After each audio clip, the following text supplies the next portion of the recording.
bamara babagira ngo ni redi tabara nta redi tabara igihaba nicuka ico twababwira n'abarundi turababwira buri munsi twababwira ngo nimuve muri aka karere yuko twebwe dukeneye kugira ngo duturi wacu abarundi ngo baraho ngaho bari menase n'ikibazo bafite ikibazo cha M23 wase n'abakongoma Tarahaje mwaramutse mwese canke mwiriwe bivanye naho burumwe aherereye banywanyi mudateba kubana natwe ngaha kuri mbonesha kure imwe rutende bashyikiriza amakuru atosoye abarabana n'umutekano politique ubanye n'amakungu ndetse n'ubuzima bwa munsi bw'abanyagihugu mu gitondo cya kare ku munsi wa kane w'indwi kwigenekerezo rya 11 Kigarama 2025 over Fardc maze gutangaza impamvu ikomeye yatumye abasirikare bayo bava mu gisagara cya Uvira nyuma y'amasaha uyu mujyi uri kugenzurwa na M23 leta ya Kongo ivuye mu gacerere itangaza ikintu gikomeye kijyanye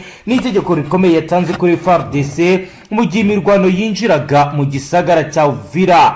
Ivyo tugiye kurabiramwe turebe rules of engagement, turebe kandi institutement operation, turaza kureba ibikorwa ndetse n'ibikomeje kugenda biba bijyanye n'ivyo FDNB imaze kugenda ikora. Turaza kandi kubabwira ibijyanye n'ibyatumye kandi FDNB iva muri ndondo ya bijombo. Turebe biri kugenda bitangazwa kuri ingingo nyuma yuko bahavuye. Turabwira ibijyanye na operation report after action analysis, turebe neutral tone, turebe kandi ibijyanye n'ibiri kugenda bigaragara Uvira Cohouse nkuko rero bamwe batangiye kugenda babivuga. Turabaza kubabwira ibijyanye na sudden withdrawal of Fardc, turere uko ibi bikomeje kugenda bigaragara ndetse n'ibikomeje kugenda biba. Turaza kandi kubabwira ibikomeje kugenda bigaragara mu bijyanye no kwisubiza ibice ndetse no gusubira inyuma. Turababwira ibijyanye na reconnaissance unity zamaze kugezwa mu bice bya Baraka. Turebe kandi bijyanye na forward operating position, turebe supply lines, turebe kandi uruhare rwa Tanzania urban takeover plan. Turaza kubabwira icyiciro gikurikiyeho, turebe biri kugenda bigaragara. Turaza kandi kubabwira coordinate ACT, turebe flanking maneuvers, turebe breakthrough line, turebe suppressive fire, turebe ikomeje kugenda bigaragara. Turababwira kandi bijyanye na tactical withdraw ya Fardc, aho bavuga ko ibi bakoze ari disorganized retreat. Turebe rero biri kubera ku cyambu cya Karundu ahagana mu misozi ikikije Uvira akomeje kugenda hagaragara ibidasanzwe. Turabwira last defensive parameters, turebe kandi biri kugenda biba take over Uvira. Turaza kubabwira kandi ko kuri ubu M23 yatangiye command and control muri uyu mujyi mu buryo budasanzwe, dore ko ari umujyi wari umaze igihe kinini urimo ibihumbi by'abasirikare. Birumvikana mu buryo bwa gisirikare ntabwo bagiye. Turareba ibijyanye rero na border closure operation uburyo iri kugenda ikorwa. Tubabwire kandi bijyanye na international strategic concern, turebe regional spillover risk, turebe foreign support allegations, turebe kandi n'ibikomeje kugenda bigaragara muri ibi za allegation cyangwa se ibirego bikomeje kugenda bigaragara urwego byamaze kugeraho. Turaza kandi no kureba ibiri kugenda bikorwa n'abaturage. Hagati aho kwa Lieutenant General Sylvain Kenge Bomisa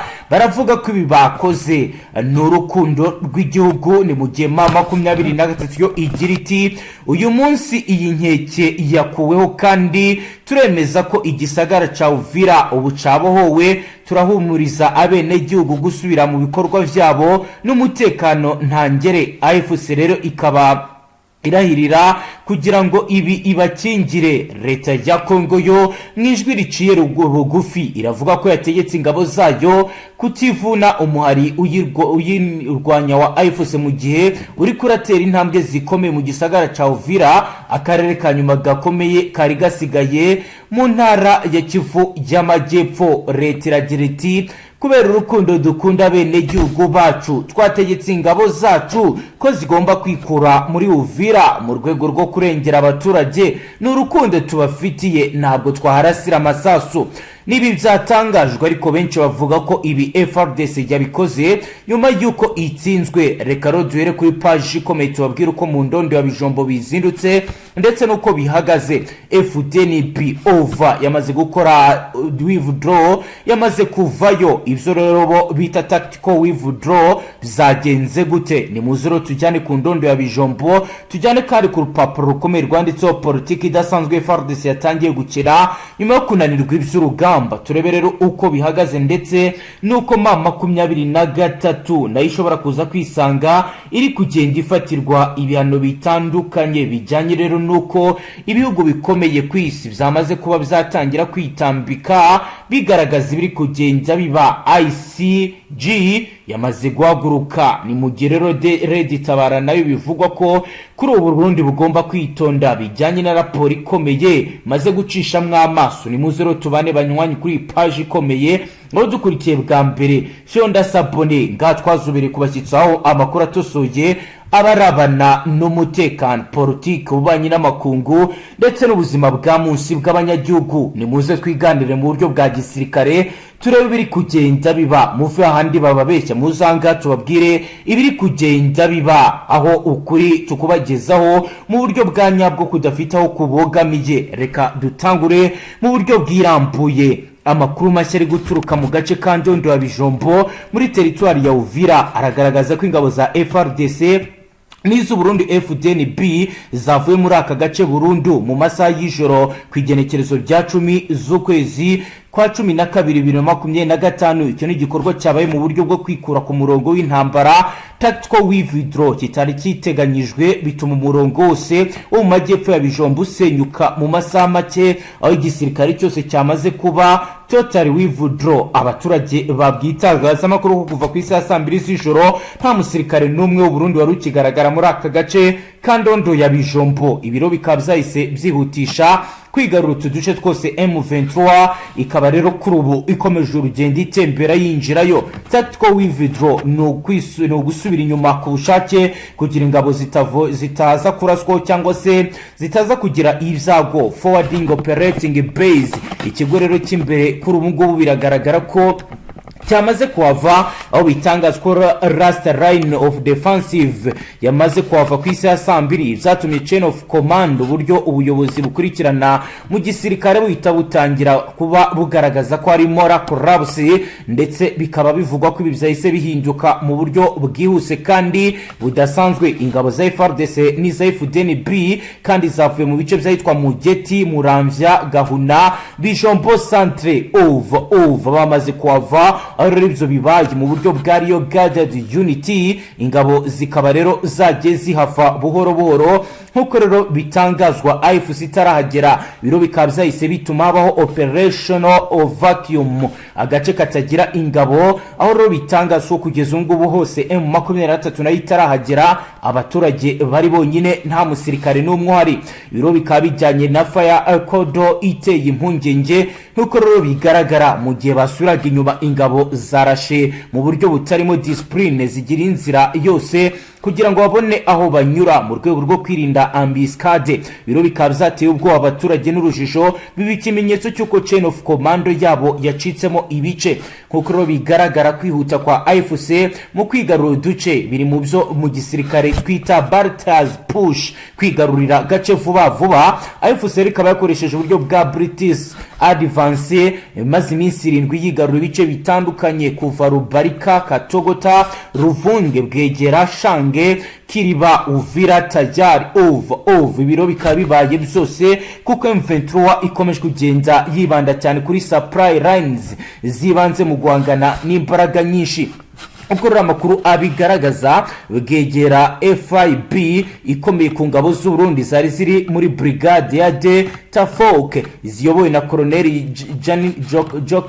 Jokanisi niho imbere amaze kubona umurongo ucitse burundu, yahaye ingabo z'itegeko ryo gukora strategique extra filtration nkuko bigaragara, gusora ingabo n'ibikoresho byose mu buryo bwihuse vuba. Ibiro bikaba byatumye ingabo z'u Burundi zisubira Cibitoki zambuka zitwara ibikoresho byazo. nk'uko rero bigaragara abanaliste b'akarere baravuga ko iki kibazo nyamukuru atari ubuke bw'ingabo cyangwa se intwaro ahubwo arimo rakora abasirikare batagira ubushake bwo kurwana, rules of operational clarity, amabwiriza atandukanye adasobanutse of extended supply lines, inzira z'amasasu n'ibiribwa zamaze gufungwa, ndetse na terre superiority ya M23 yari ifite udusozi n'inzira nyamukuru kubarusha, bikajyana na pressure ya politique ivuye Bujumbura n'Kinshasa. Ibi byose bikaba byatumye ingabo zihita zisubira inyuma by'ako kanya nk'uko biri kugenda bigaragara. Uvira kabifashwe na AFC kayabonye inzira zerekeza Kremi, bamwe bakomeje kwerekeza Katanga ndetse bamwe bari kugenda berekeza Bujumbura ku kibuga cy'indege, aho abakomanders bakomeje kwinginga Kinshasa babasaba ko bakohereza indege kabajyana mu miryango yabo kuko ibyo baboneye ku rugamba bizabateye igihungabana. Inzira banyuragamo kuri ubu ngubu zikaba rero zamaze gufungwa, bamwe rero bikaba bivugwa ko bamaze gukuramo impuzankano bakaba bivanze mu baturage babaye abasivili. Kugeza ubu rero mu ntara ya Kirundo niba M23 ifashanga biri kuvuga ko FDNB kuri ubu biri kuzana abandi basirikare bari bamaze ibyumweru bibiri batangiye kwiga ibya gisirikare kugira ngo baze barinde imipaka, ariko Uvira yafashwe nta kurwana gukomeye kubaye, bituma rero politike y'u Burundi ishyira mu byegeranyo. Abasasanguzi bamwe mu bya gisirikare bavuga ko iyi ari intambwe nziza u Burundi bwateye kwanga kurwanira muri Uvira kugira ngo bataza gukurikiranwa bakambukanwa mu gihugu cy'u Burundi. Akaba rero bamwe babibona nk'igice cyiza cyakozwe cya gisirikare cyatumye ibintu birangira neza ndetse mu mahoro.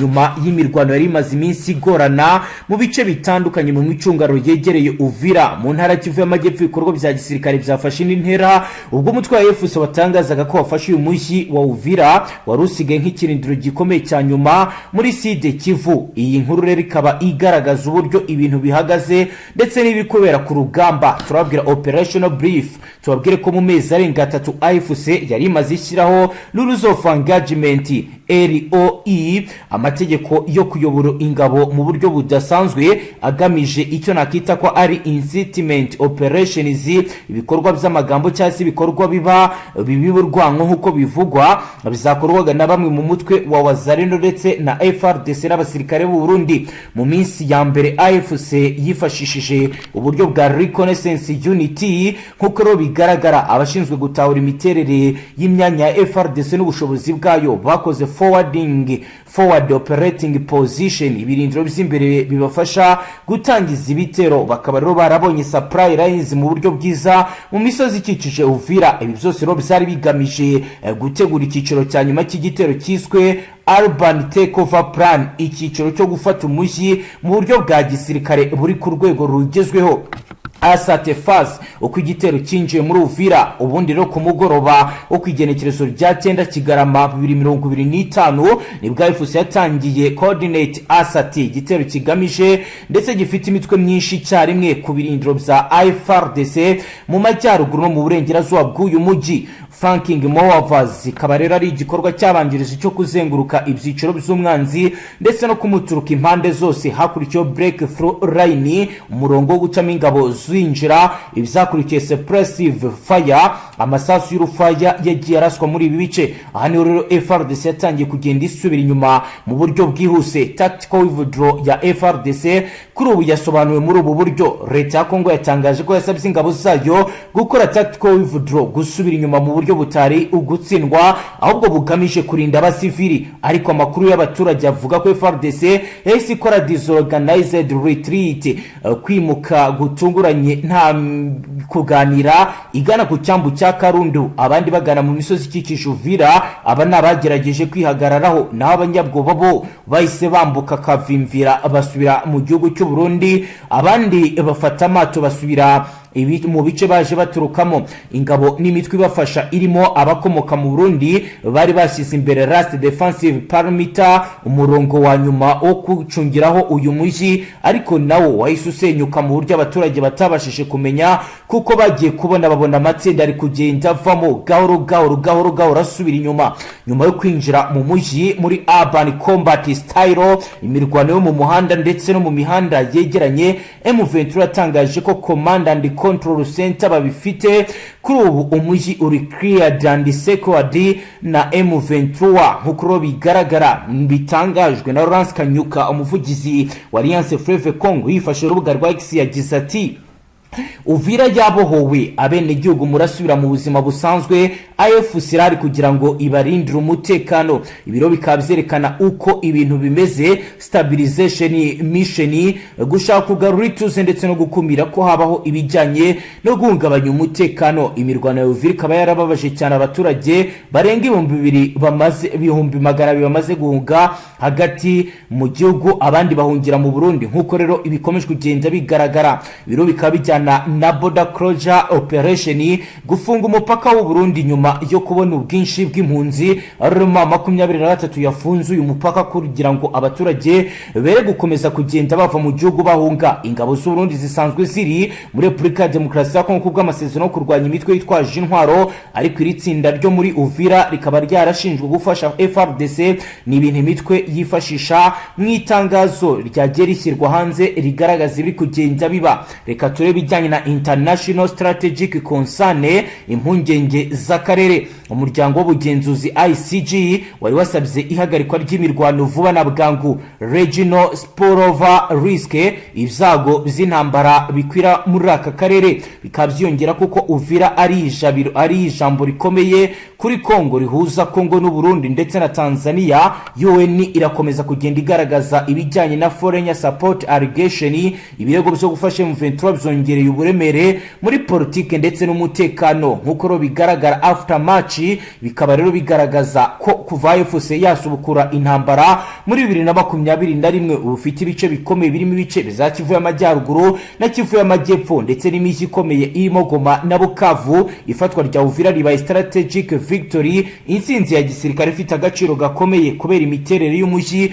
n'uburebure bwawo ndetse nuko kuri ubu benshi bawufata nk'ukomeye mu bijyanye no kuba wahuzaga Burundi, aho rero ari inzira imwe Fardc yari isigaranye muri Sud Kivu yifashaga mu bijyanye na logistique. Ifatwa rya Uvira ni ikibazo gikomeye mu karere, rikubiye mu buryo bwo gutegura ibitero bya gisirikare no mu nkengero z'umujyi, guhangana hagati ya Fardc na M23, ingaruka ku baturage bo ku mipaka. N'urugamba rutandukanye n'urundi rwose rwabaye mu burasirazuba bwa Kongo kubera uburyo rwakoreshejwemo urban warfare techniques, uburyo bwa power vacuum, gishobora rero kuba cyagaragaza umurindi ukomeye ubikomeje kugenda biba. Wakibaza ndetse watekereza ikigiye gukurikiraho mu mboni z'abari ku rugamba n'iki batangaza n'igiki bagarukaho. Olivier Rumenge waragira ati turi muri Uvira kugira ngo turengere abaturage kandi urugendo rwo kugera Kinshasa rurakomeje. Reka tubabwire ko uyu Olivier Rumenge wahoze ahatanira kuba umudepite mu karere ka Fizi yongeye kugaragara ku mugaragaro atangaza ko ashyigikiye ihuriro rya Alliance Fleuve Congo na Twirwaneho, avuga ko ari cyo gisubizo ku baturage bamaze igihe barengana muri Republika Iharanira Demokarasi ya Kongo. Mu kiganiro yagiranye n'itangazamakuru, Rumenge yavuze ko Uvira bayirimo kandi intego njyamukuru ari ukurenganura abaturage bakomeje guhura n'akarengane, ubwicanyi n'ivangura bashinja ingabo za leta Fardc n'umutwe w'abazarendo ndetse n'ingabo z'u Burundi. Rumenge yasobanuye ko ihuriro ashyigikiye ritagamije gufata ubutegetsi ahubwo rigamije gucungira abaturage umutekano no kubasubiza agaciro bambuwe bakabakura mu kaga. Yagize ati AFC M23 MRDP Twirwaneho yaje ari igisubizo cy'abanyekongo, ntituzatererana abaturage bacu baradutabaza kuva mu bice bitandukanye kugera Kinshasa tuzagera nayo.